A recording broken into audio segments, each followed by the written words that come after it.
El silencio, la quietud, es pradaksina, el movimiento en torno a eso para la adoración. El silencio es meditación y el silencio es algo básico para cualquier experiencia religiosa. ¿Qué es el silencio? Puedes crearlo, puedes cultivarlo, puedes forzarlo, pero entonces es algo superficial, falso, pseudo. Puedes practicarlo y comenzarás a percibirlo y experimentarlo, pero tu práctica lo convertirá en autohipnótico. Este no es el verdadero silencio. El verdadero silencio llega cuando tu mente se disuelve, no mediante el esfuerzo, sino mediante la comprensión. No con práctica, sino mediante una consciencia interna. Estamos repletos de ruidos, por dentro y por fuera. En el mundo externo es imposible crear una situación silenciosa. Aunque huyamos a lo más profundo de un bosque, no habrá silencio. Solamente habrá sonidos nuevos, sonidos naturales. A medianoche todo se detiene, pero esto no es silencio, solamente son nuevos sonidos, sonidos con los que no estás familiarizado. Son más armoniosos, desde luego, más musicales, pero aún son sonidos, no silencio. Un músico y compositor, John Cage, ha repetido en muchas ocasiones que el silencio es imposible. Puede haber sonidos musicales, puede haber sonidos que no sean musicales, puede haber sonidos que te gusten y sonidos que no te gusten. Cuando no te gusta un cierto sonido, se convierte en ruido. Cuando te gusta el ruido, se convierte en música, pero no puedes alcanzar el silencio. Cage afirma que no puedes conocer el silencio. El silencio es imposible en el mundo exterior y tu sistema nervioso forma parte del exterior, no del interior. El auténtico interior es absolutamente silencioso. Si me lo permites te diré que el punto de silencio absoluto es el interior. El sonido es exterior, el silencio es interior. Silencio e interior son sinónimos. Si vives en el exterior, te mueves en el sonido. Si vives en el interior, te mueves en el silencio. Debes llegar a un punto en el que se da la ausencia de sonido, o como dice el maestro Zen, el sonido sin sonido. Los yogis hindúes siempre le han llamado Anahad Nada, el sonido del silencio que no tiene origen. Pero uno no tiene por qué emplear términos paradójicos. Es más fácil de entender empleando palabras comunes. El exterior es sonido, el interior es silencio, ausencia de sonido. Si piensas objetivamente en términos de silencio, no hay posibilidad de que exista el silencio. Si piensas en el silencio como en algo que hay posibilidad de que exista, pero eres capaz de crear muy fácilmente un pseudo silencio. Puedes cultivarlo, puedes practicarlo. Por ejemplo, puedes emplear cualquier mantra. La repetición constante te dará un pseudo sentimiento de silencio, una falsa percepción de silencio. La repetición constante de un mantra te hipnotizará. Te empezarás a sentir embotado, perderás tu consciencia, te sentirás somnoliento. En medio de este estado semidormido, puede que empieces a creer que te has vuelto silencio, pero eso no es silencio. El silencio significa que la mente se ha disuelto mediante la comprensión. Cuando más entiendes a tu mente, más te das cuenta de su mecanicidad y de su funcionamiento y más te desidentificas con tu mente. Es esa identificación la que crea el ruido interior. Se presenta la ira en la mente, te identificas con ella. No la ves como un objeto. La ira está en algún lugar afuera de ti, pero empiezas a sentirte enojado, empiezas a volverte uno con ella. Entonces no te das cuenta de tu centro interno, te has ido. En la mente fluyen muchos pensamientos continuamente, el proceso del pensar está en marcha y tú te identificas con todos y cada uno de los pensamientos. Todo pensamiento se vuelve tuyo, te identificas con él. Entonces te has ido. No es solamente con los pensamientos con los que te sientes uno, sino también con las cosas aún más alejadas de tu centro. Tu casa no es solamente tu casa. Tú te conviertes en tu casa. Tus pertenencias no son solo tus pertenencias. Te identificas con ellas. Cuando se estropea tu coche, se daña también tu estado interior. Cuando se incendia tu casa, tú también te incendias. Si todas tus posesiones te fueran arrebatadas, morirías. Estamos identificados con nuestras posesiones, estamos identificados con nuestros pensamientos, nos identificamos con nuestras emociones, nos identificamos con todo excepto con nosotros mismos. Nos identificamos con todo excepto con nuestro centro más interno. Debido a esta identificación, se genera el ruido, el conflicto, una angustia, una tensión continua. Ha de ser así porque tú no estás en tu casa. Hay una cierta separación y te has olvidado de esa separación. Tú no eres tu esposa. Tú no eres tu marido. Hay una distancia. Te has olvidado de esa distancia. Tú no eres tus pensamientos, tu ira o tu amor o tu odio. Hay una separación. Cuando empiezas a percibir esa separación, siempre estás afuera, como un testigo, sin implicarte.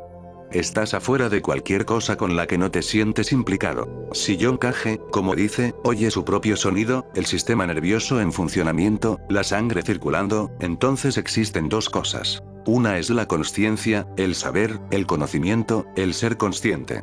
Existe un punto interior que se da cuenta de que dos sonidos están ahí. Pero él se da cuenta solamente de dos sonidos. No se da cuenta del centro que percibe esos sonidos. Si se vuelve consciente de ese centro de consciencia, esos dos sonidos estarán muy alejados. Habrá una distancia. Y en el instante en que tu foco de consciencia se transfiere desde los objetos a los sonidos, al centro de consciencia sin sonidos, entonces estás en silencio. Me gustaría decir que tú estás en silencio y que todo excepto tú es sonido. Si te identificas con algo, nunca alcanzarás esa ausencia de sonido. Este sutra dice, el silencio, la quietud, es pradaksina, el movimiento en torno a eso para la adoración. Vas a un templo y das 7 vueltas en torno al altar de la deidad. Este es un ritual de adoración, pero todo ritual es simbólico. ¿Por qué 7 veces? Él posee 7 cuerpos y con cada cuerpo existe la identificación. Por eso cuando uno se dirige hacia el interior tiene que abandonar los 7 cuerpos y sus identificaciones con cada cuerpo. Hay 7 vueltas, cuando se completan esas 7 vueltas, estás en el centro. El altar en el templo no es algo exterior a ti. Tú eres el templo y el altar es tu centro más interno. Si la mente gira en torno al centro y se va acercando más y más y, por último, se establece en el centro, esto es pradaksina. Y cuando estás en tu centro, todo está en silencio. Este silencio se alcanza a través de la comprensión de tu ira, de tus pasiones, de tu codicia, de tu sexualidad, de todo. Es una comprensión de tu mente. Pero estamos identificados con nuestras mentes, creemos que somos nuestras mentes. Este es el único problema. Cómo distanciarnos de nuestras propias mentes, cómo divorciarnos, por así decirlo, de nuestras propias mentes. Recuerdo que Mullah Nasruddin solicitó el divorcio. Todo el pueblo se congregó en el juzgado. Todo el mundo estaba sorprendido porque Mullah Nasruddin tenía 87 años y su esposa 78. El juez también estaba sorprendido. Le preguntó a Nasruddin, ¿cuántos años tienes? Nasruddin dijo, tengo 87, solamente 87 años. El juez le preguntó, ¿cuántos años tiene tu mujer? Nasruddin le contestó, solo 78. ¿Durante cuánto tiempo habéis estado casados? ¿Cuánto tiempo habéis vivido juntos, Nasruddin?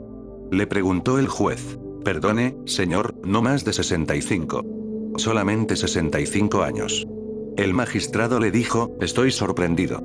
Si habéis vivido juntos durante 65 años, ¿por qué solicitas el divorcio ahora? Mullah Nasruddin dijo, señor, cuando basta, basta. También en cuanto a nuestras mentes, debemos alcanzar un punto en el cual digamos que cuando basta, basta. Hemos vivido en compañía de nuestras mentes durante muchas vidas, por milenios, pero todavía no hemos alcanzado el punto en que podamos decir basta. No nos damos cuenta de que toda nuestra miseria, todo el infierno al que llamamos vida, se debe a nuestras mentes y a nuestra identificación con ellas. No hay necesidad de renunciar al mundo. El único requisito religioso es el de renunciar a la mente, porque la mente es el mundo. A veces nos sentimos frustrados, cansados, hartos, no de la mente, sino de un tipo determinado de mente. Entonces la cambiamos, pero no elegimos la no mente. Cambiamos a favor de otra mente. Y eso mismo es lo que ocurrió con Mullah Nasruddin. Se le concedió el divorcio. Se le garantizó y él se puso a pensar, cuando me libre de mi mujer, por fin seré libre y podré dormir en paz. Pero en toda esa noche no fue capaz de conciliar el sueño. Estaba muy excitado. La excitación no provenía del divorcio. En el instante en que se le permitió divorciarse, empezó a pensar en casarse de nuevo. Así funcionamos. Estaba harto de su esposa, pero no harto de ser un marido, no estaba harto de las mujeres. Estaba solamente harto de esa mujer, no estaba harto de la mente que es la que crea todas esas relaciones y esos sufrimientos. Al cabo de una semana surgió el rumor de que iba a casarse con una chica de 27 años. Todos se sintieron alterados. El pueblo entero. Él tenía hijos de 50 años, nietos y bisnietos. Su hijo mayor, que contaba con 55 años, se le acercó y le dijo: papá, no es muy correcto que te aconseje, pero el casarse con una chica de 27, ¿cuánto tienes? 87, es sencillamente absurdo. Todo el pueblo se opone y además no es bueno para la salud. Puede que incluso sea fatal para la vida. Nasruddin le dijo: no te preocupes. Si la chica se muere, me casaré otra vez. Así funciona la mente. Siempre cambiando los objetos externos, las cosas que están en el exterior, las cosas de la periferia. Nunca se cambia a sí misma. La mente es el problema y la mente siempre mira hacia afuera, nunca hacia adentro. Es necesario un divorcio, no con una mente determinada, no con una u otra mente, sino con la mente en sí. Se necesita un divorcio de la actividad de la mente y solamente entonces entrarás en el silencio. ¿Qué es pues lo que hay que hacer? Puedes hacer dos cosas. Una es transformar a la mente misma. Otra, que es la más común y la que se suele poner en práctica, es no cambiar esta mente, sino emplear alguna técnica para drogar esta mente. En este caso la mente permanece tal y como es, no se necesita de transformación alguna. Se te da un mantra, un método, una determinada técnica. La pones en práctica con esa misma mente. Puedes atontarla y drogarla. Será menos activa en la superficie, pero será más activa en las profundidades. Puede que en la superficie se vuelva totalmente inactiva y puede que esto te engañe, pero la actividad continúa dentro. Emplea un mantra. Repite una y otra vez, Ram, Ram o Krishna, cualquier cosa, y superficialmente la mente se silenciará, pero en el interior percibirás su actividad. Bajo su superficie, una gran cantidad de actividad se desarrolla. El pensar prosigue de un modo atenuado, solapado. Todo continúa, solo que subterráneamente. Es algo muy sencillo. Por eso el mantra yoga es algo muy extendido. Tiene su atractivo. Te ayudará al principio y durante unos cuantos días te sentirás muy elevado, muy alto. Luego todo se detendrá. Se habrá alcanzado un rellano. Cuando la superficie se ha vuelto un poco silenciosa, no puedes seguir con esa técnica, no puedes hacer nada con ella. Y luego, poco a poco, las notas atenuadas volverán a sentirse. Esto es simple autohipnosis.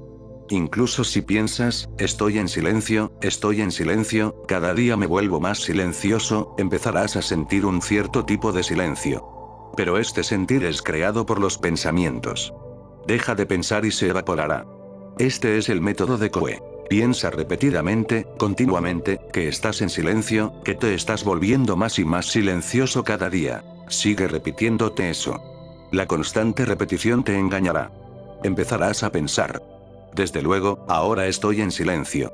Esto es autoengaño y no conduce a ninguna parte. Permaneces el mismo. No hay transformación. Este sutra se ocupa de esta clase de quietud. Este sutra se ocupa del verdadero silencio que se alcanza, no mediante técnicas, sino a través de la comprensión. ¿Y qué quiero decir con comprensión? No luchar con la mente. Trata de entenderla. La ira está ahí. No te enojes contra la propia ira, no luches con la ira. Trata más bien de comprender qué es la ira, qué clase de energía es, por qué es que se presenta, cuál es su causa, cuál es su origen, de dónde procede. Medita sobre la ira y cuanto más consciente seas de ella, menos y menos te alcanzará. Y cuando deja de haber ira, eres lanzado dentro de tu propio silencio. El sexo está ahí. No luches contra él. Trata de entenderlo. Pero luchamos contra nosotros mismos. O bien nos identificamos con la mente, o bien luchamos contra ella.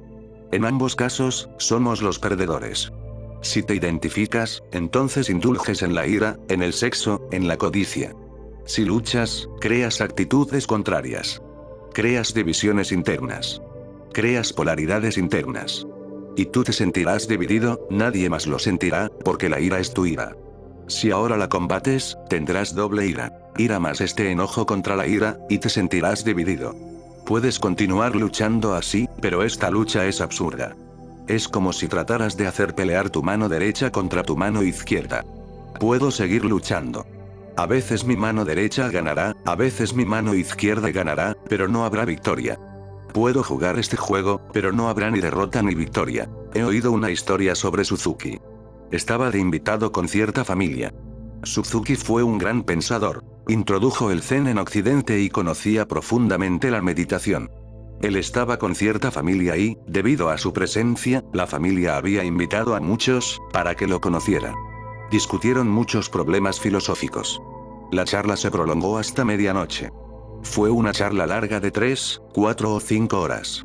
Se habló de todo sin llegar a ninguna conclusión, como siempre ocurren en las discusiones filosóficas. Cuando los invitados habían partido, el anfitrión le dijo a Suzuki, fue una larga charla y todos hemos disfrutado, pero no llegamos a ninguna conclusión. Es algo frustrante. Suzuki se rió y dijo, me gusta la filosofía por esto. Porque luchas y no hay victoria ni derrota. Este es un juego muy refinado en el cual nadie es derrotado ni nadie gana nunca. No es juego vulgar en el que alguien gana y alguien pierde. Es un juego en el que puedes seguir jugando. Nunca gana nadie ni nunca pierde nadie, y la belleza estriba en que todos creen que han ganado. Esta es su belleza. Es así. Lo mismo sucede dentro. Empiezas a luchar contigo mismo porque combates desde los dos frentes. No hay victoria posible porque solamente estás tú. Tú juegas contigo mismo, te divides a ti mismo. Esta lucha, este combate interior es la maldición de todas las personas religiosas porque en el momento en que se dan cuenta del infierno que sus mentes han creado empiezan a combatirlo. Pero con la lucha, nunca irás a ninguna parte. Por muchas razones. Cuando luchas con tu mente has de permanecer con ella y si luchas contra tu mente, eso demuestra ignorancia. La mente existe solamente porque tú le prestas una profunda cooperación. Si retiras esa cooperación, la mente se disuelve. Entonces no hay necesidad de luchar. La mente no es tu enemigo. Solamente es la acumulación de tus propias experiencias. Es tu mente porque tú la has acumulado. Y tú no puedes combatir tus propias experiencias. Si lo haces, lo más probable es que tus experiencias venzan. Tiene más peso específico que tú. Esto sucede cada día. Si combates tu mente vencerá al final. No definitivamente, pero vencerá y tendrás que claudicar. La auténtica, la verdadera quietud no se alcanza mediante la lucha. El luchar es represivo. Y sea lo que reprimas, has de reprimirlo una y otra vez. Sea lo que reprimas tratará de rebelarse contra ti. Te convertirás en una casa de locos, luchando contigo mismo, hablándote a ti mismo, negándote a ti mismo, rindiéndote ante ti mismo, siendo derrotado por ti mismo. Te convertirás en un manicomio. No pelees con la mente. Al hacerlo creas mucho ruido. Ni la gente común se siente tan llena de ruido como se sienten las personas religiosas. La gente común ni siquiera se preocupa por esto. Ellos siguen, sin preocuparse. Saben que es un infierno, pero lo aceptan como tal. Una persona religiosa sabe que la mente es un infierno, por eso la niega, la combate, y entonces crea un doble infierno. No puedes crear un cielo combatiendo al infierno. Si quieres trascenderlo, luchar no es el camino. La consciencia, el saber lo que es la mente, es el camino. ¿Qué hay que hacer? Estar alerta respecto a los métodos represivos. Solamente una cosa es esencial. Estés lo que estés haciendo, hazlo con plena consciencia. Si estás enojado, enójate conscientemente. Gurdjieff solía crear muchas situaciones para sus discípulos. Creaba las situaciones. Puede que acabarás de entrar en la habitación y Gurdjieff creaba una situación tal en la que eras insultado. Alguien decía algo tremendamente ofensivo sobre ti, otro decía otra cosa también ofensiva y tú comenzabas a sentirte enojado. Todo el grupo te ayudaba a sentirte enojado y tú no eras consciente de lo que estaba sucediendo. Y Gurdjieff te hacía sentirte más y más enfadado y de repente estallabas, enloquecías. Y Gurdjieff te decía, enfádate ahora siendo totalmente consciente. No retrocedas, no dejes de sentirte enojado. Simplemente siéntete enfadado. Y es muy fácil desenfadarte. Entonces él decía, mantente alerta interiormente y observa qué es lo que sucede en tu interior. Cierra tus ojos y observa qué está sucediendo. ¿De dónde vienen esas nubes de ira? ¿De dónde proviene este humo? Descubre el fuego interior de dónde procede este humo. Gurdjieff creaba situaciones constantemente. Era de la opinión de que si deseamos un mundo más silencioso, debemos enseñar a nuestros niños cómo enfadarse, cómo sentirse celosos, cómo llenarse de odio, cómo ser violentos. Debemos enseñárselo. Realmente estamos haciendo lo contrario. Les decimos, no te has de enfadar. Nadie les dice lo que es el enfado. Nadie les enseña que si te has de sentir enojado, siéntete enojado con atención, siéntete enojado de la manera más eficiente y conviértete en un maestro de la ira. Nadie enseña estas cosas. Todo el mundo está en contra de la ira y todo el mundo dice, no has de enfadarte. El chico todavía no sabe lo que es la ira, pero le decimos, no te has de enfadar y seguimos dictándole, no hagas esto, no hagas esto otro. A un niño se le preguntó cuál era su nombre y el niño contestó, no hagas esto, porque siempre que estoy haciendo algo mi padre o mi madre me dicen gritando, no hagas esto. Por eso creo que este es mi nombre. Siempre se dirigen a mí como no hagas esto. Esto crea una actitud de lucha. Sin tener pleno conocimiento estás en contra de ciertas cosas. Y si eres ignorante no puedes ganar, porque el saber es poder. No tan solo en el mundo exterior, sino también en el interior, el saber es poder. En las nubes hay electricidad. Siempre ha estado ahí, pero en el pasado lo ignorábamos. La electricidad de las nubes solamente nos daba miedo y nada más. No sabíamos nada de ella. Ahora le conocemos. En la actualidad la electricidad se ha convertido en nuestra esclava y, por tanto, el miedo ha desaparecido. Los Vedas dicen que cuando Dios está enojado contigo te envía rayos, te envía tormentas, relámpagos. Cuando se enfada te hace esto. Esa es la ira de Dios, afirmaban. Ahora la hemos canalizado. Ya no hay más ira divina, ya no se relaciona para nada con Dios. La estamos manejando. De esta forma, el conocimiento se transforma en poder. La ira interior es sencillamente como electricidad, como los rayos. Tiempo atrás, los rayos en las nubes eran la ira de Dios, luego hemos llegado a conocer qué son. El saber se convierte en poder y ahora ya no hay más ira de Dios en las nubes. Tu ira es también una clase de electricidad interior. En el momento en que la conoces, dejará de haber ira en tu interior. Y entonces eres capaz de canalizar tu ira. Se convierte en tu siervo. Una persona que no tiene verdadera ira es como impotente. La ira es energía. Si no sabes esto, se convierte en algo suicida. Si sabes sobre ella, puedes transformar la energía. Puedes usarla. Entonces es simplemente tu esclava. Y lo mismo ocurre con todo. Tus pensamientos son energía, pueden ser usados. Si te vuelves silencioso, te vuelves el amo de tus pensamientos. Ahora tienes pensamientos, pero no hay un pensar. Muchos pensamientos, pero sin un pensar. Cuando desaparecen los pensamientos, te conviertes en el amo del proceso de tu pensar. Puedes pensar por primera vez. El pensar es energía, pero entonces tú eres el amo. Con el descubrimiento del punto de quietud, te conviertes en el amo. Sin ese descubrimiento permaneces siendo un esclavo de tus instintos, de cualquier cosa. El saber será tu guía hacia lo interior. Conviértete pues tú mismo en un laboratorio. Tú eres un universo. Descubre qué son tus energías. No son tus enemigos. ¿Qué son tus energías? Busca tu característica principal. Recuerda esto. Escoge tu rasgo principal. Descubre si la ira, o el sexo, o la codicia o los celos son tu rasgo principal.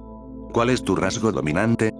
Descúbrelo, porque si continúas sin saber cuál es tu rasgo principal, ir hacia tu interior será un proceso difícil, porque tu principal característica posee tu energía. Constituye el centro. Todo lo demás es secundario, está sometido a él. Si la ira es tu rasgo dominante, todo lo demás será un simple soporte de él. Olvídate de todo lo demás. Si la codicia es tu rasgo principal, mantente consciente de la codicia y olvídate de todo lo demás. Cuando se disuelva la codicia, todo lo demás se disolverá. Y recuerda esto. No imites a nadie porque la característica principal de otro puede ser muy distinta. Por causa de esta tendencia imitativa, creamos innecesarios problemas. Por ejemplo, Buda tenía algo que transformar, Mahavira tenía otra cosa distinta, Jesús otra distinta. Si sigues ciegamente a Jesús empezarás a combatir el rasgo principal de Jesús más que el tuyo propio, y eso te confundirá. Si sigues ciegamente a Buda, te perderás otra vez. Comprende a Buda, comprende a Jesús, pero descubre cuál es tu enfermedad propia y concentra toda tu atención en esa alteración particular. Si se resuelve la dificultad principal, todos los males menores se disolverán por ellos mismos. Seguimos luchando contra nuestros males menores. Así desperdicias vidas enteras. Cambias un mal menor y otro mal menor es creado porque la fuente de la energía, el origen central de tu energía permanece intacto. De modo que si trabajas sobre los rasgos menores solamente los cambias. Nos sentimos asustados de descubrir cuál es nuestro principal mal. Mucha gente viene a mí y me sorprende, siempre me sorprende, oír que cualquier cosa que manifiestan que es su problema, nunca es el problema. Se engañan sobre sus problemas. Cuando trabajo con ellos, cuando los observo y se vuelven más francos, cuando se desnudan, surgen nuevos problemas. Vino aquí un hombre ya mayor, de unos 58 o 59 años. Siempre venía y hablaba sobre meditación, sobre cómo practicarla, y decía, he estado durante 25 años interesado continuamente en la meditación. Es mi único interés. Pero eso no era así. La meditación no le interesaba en lo más mínimo. Poco a poco, se le fue haciendo evidente que no tenía interés en la meditación. Estaba interesado en la reputación de ser un gran meditador. Su interés estaba en la reputación. El ego era el problema. Y siempre decía, el ego no es mi problema. Soy un hombre humilde. Mi problema es una superabundancia de pensamientos, ¿cómo he de disolver esos pensamientos? Su rasgo principal era solamente una cosa. La idea del ego era el problema. Y él siempre estaba evitando su mal principal. Puedes ir podando las hojas del árbol y el árbol hará brotar nuevas hojas. Cortas una y del árbol brotarán dos, y el árbol será más verde debido a tu esfuerzo, más verde aún. No puedes cortar las hojas, solamente puedes cortar las raíces. Las hojas y las raíces son dos cosas diferentes. Cuando digo el rasgo principal quiero decir la raíz. Cuando digo males menores me refiero a las hojas. Y el problema se complica más porque las hojas son visibles y las raíces son subterráneas. Son la causa de todas las hojas. Cortas el árbol entero y un nuevo árbol nacerá porque las raíces habrán quedado intactas. Acabas con las raíces y el árbol desaparecerá automáticamente.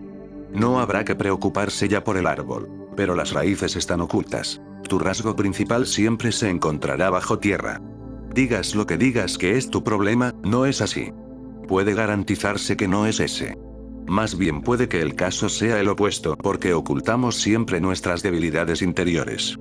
Y solo para distraer a la mente, solo para olvidarnos de los verdaderos problemas, creamos problemas menores. Un día un hombre fue a Mullah Nasruddin. Era un viejo del pueblo, sabio en todo, sabio según los cánones mundanos. El hombre sufría de un resfriado desde hacía mucho tiempo. Estaba muy enfermo. Había probado todas las medicinas, pero sin resultado.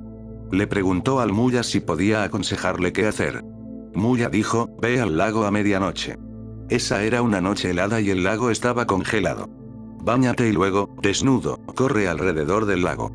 Hacía mucho viento, y el hombre le dijo, ¿pero qué estás diciendo? Estoy resfriado. Puedo ponerme más enfermo aún, puedo coger una neumonía. Mullah Nasruddin dijo, si coges una neumonía, tengo la medicina adecuada, pero para un resfriado común no hay medicina. Si coges una neumonía, entonces podré ayudarte. En tu mundo interior evitas los problemas que eres incapaz de solventar. Tratas de olvidarte de los problemas que no puedes resolver y empiezas a focalizar tu mente en los problemas que sí puedes solventar. Por este motivo tus rasgos principales permanecen ocultos.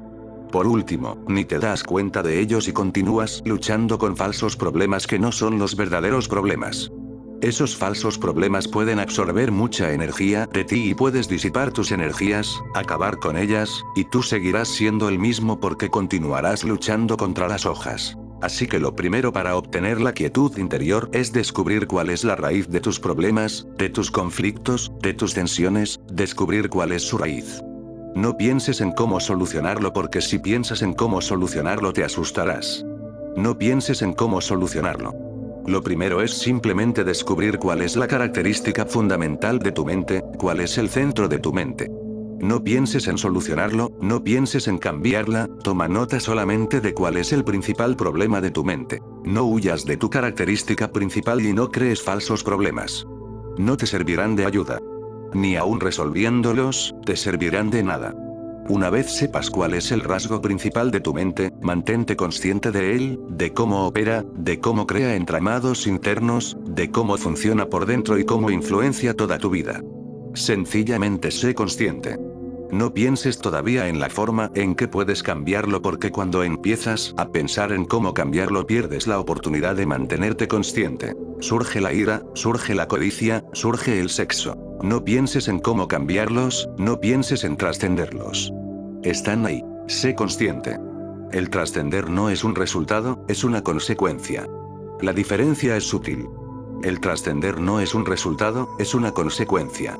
¿Qué quiero decir con esto? No puedes pensar en cómo trascenderlo, no puedes pensar en cómo ir más allá de la mente. Con pensar sobre ello nunca lo lograrás. Si te digo, sé consciente, no quiero decir que mediante el ser consciente podrás trascender la mente. El otro día vino aquí una persona. Él está tratando de meditar, de estar en silencio, pero tiene tanta prisa que esa misma prisa se convierte en el obstáculo. Siempre que viene me pregunta, ¿cuántos días más tendré que esperar? He estado meditando durante 3 meses y no ha sucedido nada todavía. Por eso le dije, a no ser que dejes de estar ansioso sobre cuándo va a suceder, no sucederá. El hombre me dijo, puedo hacerlo. Puedo dejar de anhelar el resultado. Pero dime, si lo hago, ¿cuándo sucederá? Puedo dejarlo. Puedo dejar de estarlo. No te molestaré otra vez, pero dime, si dejo de estarlo, ¿cuándo sucederá? De modo que si afirmo que mediante el ser consciente lograrás trascenderlo, no creas que ser consciente es el método y que al querer trascenderlo, lo trascenderás. No pienses, desde luego, si ser consciente es el método, voy a practicarlo y así lograré trascender. Así nunca lo trascenderás. Si llegas a ser consciente, sucede el trascender. Es una consecuencia. Llega. Si se da el ser consciente, entonces llega el trascender. Entonces irás más allá de tu mente, llegarás al centro interior de quietud. Pero no puedes desearlo. Eso es lo que quiero decir cuando digo que no es un resultado. Un resultado puede desearse, pero una consecuencia viene detrás. No puede ser deseada. Un resultado puede manipularse, planearse, pero una consecuencia no puede ser manipulada, no puede ser planeada. Si eres realmente consciente, trascenderás. El ser consciente no es un método para trascender. El ser consciente es trascender. El ser constantemente consciente disuelve tu codicia, tu ira, tu sexo, tu odio, tus celos, poco a poco. Los disuelve automáticamente. No hay esfuerzo al disolverlos ni incluso intención de disolverlos, ni anhelo por disolverlos. Están ahí, de ahí que, más que tener intención de disolverlos, el aceptarlos te servirá de más ayuda. Acepta tu ira. Está ahí, acéptala y sé consciente de ella. Esos son los dos requisitos. Aceptación y ser consciente. Y puedes ser consciente solamente si aceptas totalmente. Si no me aceptas, no puedes mirarme a la cara. Si no me aceptas, tratarás de evitarme sutilmente.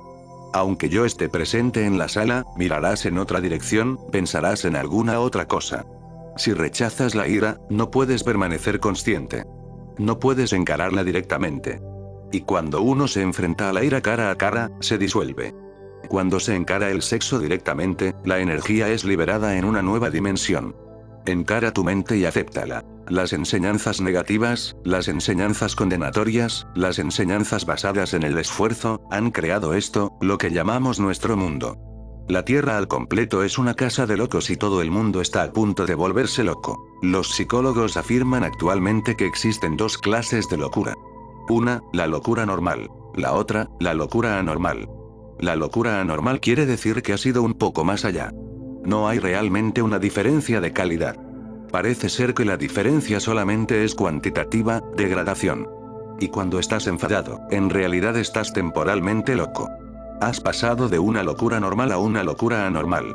Cuando uno está pleno de pasión, de loca pasión, no es un hombre corriente normal. Es un hombre distinto. Y durante las 24 horas del día, en muchas ocasiones rozas la locura anormal. Por eso es que cuando alguien comete un crimen, solemos pensar que ese hombre no era de la clase que suele hacer estas cosas. Lo conocíamos, pero lo conocíamos solamente en su locura normal. Alguien comete un crimen y no podemos creerlo. Sentimos que no era esa clase de hombre. Pero solamente sabemos de él en su locura normal. La locura anormal puede adueñarse de ti, en cualquier momento. William James visitó un manicomio y durante los 37 años siguientes, fue incapaz de dormir a gusto porque en el manicomio, por primera vez, se dio cuenta de que aquello que le había sucedido a los demás, podía también sucederle a él en cualquier momento. Vio a un hombre que se estaba golpeando la cabeza, golpeaba su cabeza contra la pared. Al regresar, no pudo dormir esa noche. Su esposa también se alarmó. Él le dijo, estoy preocupado, muy preocupado. Lo que le ha sucedido a este hombre, puede también sucederme a mí. Su esposa se rió y le dijo, ¿por qué te preocupas innecesariamente? No te vas a volver loco. William James le dijo, hace tan solo unos días ese hombre no estaba loco y ahora lo está. Yo no estoy loco, pero mañana puedo enloquecer. ¿Qué garantía tengo de que no suceda? Desde luego no existe tal garantía porque solamente es una cuestión de grados. no hay tal garantía. Puede que estés al borde, entonces sucede algo y eres empujado hacia allá. Muere tu esposa o tu casa se quema y tú eres empujado un paso al frente. Esta situación, esta enloquecedora situación de la humanidad, es un subproducto de la constante lucha del hombre con su propia mente. La cordura se basa siempre en la aceptación. Este es el secreto. Si un loco puede aceptar su locura plenamente, un nuevo fenómeno sucede en su interior. Al aceptar, el conflicto se disuelve y la energía que estaba siendo disipada en la lucha deja de perderse ahora. Te haces más fuerte. Con esa fortaleza y siendo consciente, vas más allá de tu mente. Deberías alcanzar la aceptación de la mente y el ser consciente de la mente. Y una tercera cosa. Deberías ir por el mundo, vivir en este mundo, no desde la periferia, sino desde el centro. Alguien abusa de ti, insulta tu nombre. El hombre que vive en la periferia pensará, está diciendo algo en mi contra. El hombre que vive en el centro pensará, está maldiciendo mi nombre y yo no soy el nombre. Yo nací sin nombre. El nombre es solamente una etiqueta en la periferia, ¿por qué voy a sentirme ofendido? Está diciendo algo, no contra mí, sino contra el nombre. Te identificas con el nombre, por eso te alteras. Si puedes percibir la distancia que existe entre tu nombre y tú, entre la periferia y tú, entonces la periferia se sentirá herida, pero la herida nunca alcanzará el centro. Un sannyasin hindú, Swami Ramatirtha, se encontraba en América. Alguien le insultó, pero él se puso a reír y le dijo a sus discípulos, alguien estaba abusando de Ram. Ram estaba en dificultad. Estaba siendo ofendido y se encontraba en dificultades. Los discípulos le dijeron, ¿de quién estás hablando? ¿Ram es tu nombre? Ramatirtha dijo, desde luego que lo es, pero no soy yo. Ellos no me conocen.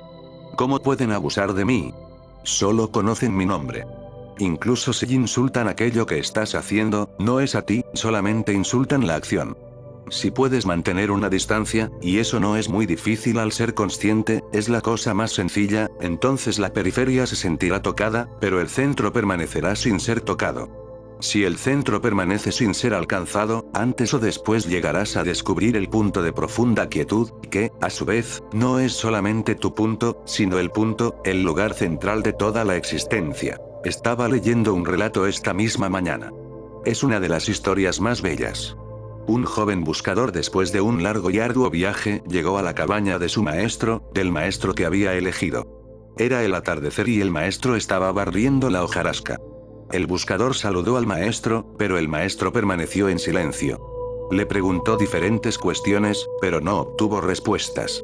Trató por todos los medios de atraer la atención del maestro, pero el maestro se comportaba como si estuviera solo. Seguía barriendo las hojas caídas. Viendo que las posibilidades de atraer la atención del maestro eran nulas, el discípulo decidió construirse una cabaña en el mismo bosque y vivir allí. Residió allí durante años. Al cabo de un tiempo, el pasado desapareció porque para que pueda mantenerse, lo has de ir creando diariamente. Has de crear una y otra vez tu pasado, a diario, para que éste continúe. Pero en el bosque todo estaba en silencio. No había nadie, solamente estaba el maestro que era como si fuese una ausencia de hombre. No había comunicación alguna. Ni tan solo contestaba a los saludos, ni siquiera miraba al discípulo. Su mirada era ausente, un vacío. Por eso al cabo de un tiempo, el pasado se disolvió.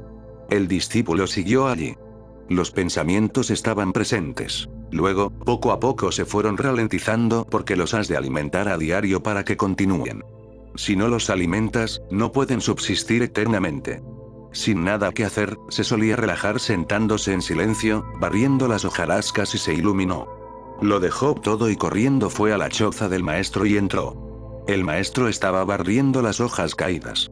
El discípulo le dijo, gracias, señor. Desde luego que el maestro no replicó, pero este gracias es hermoso.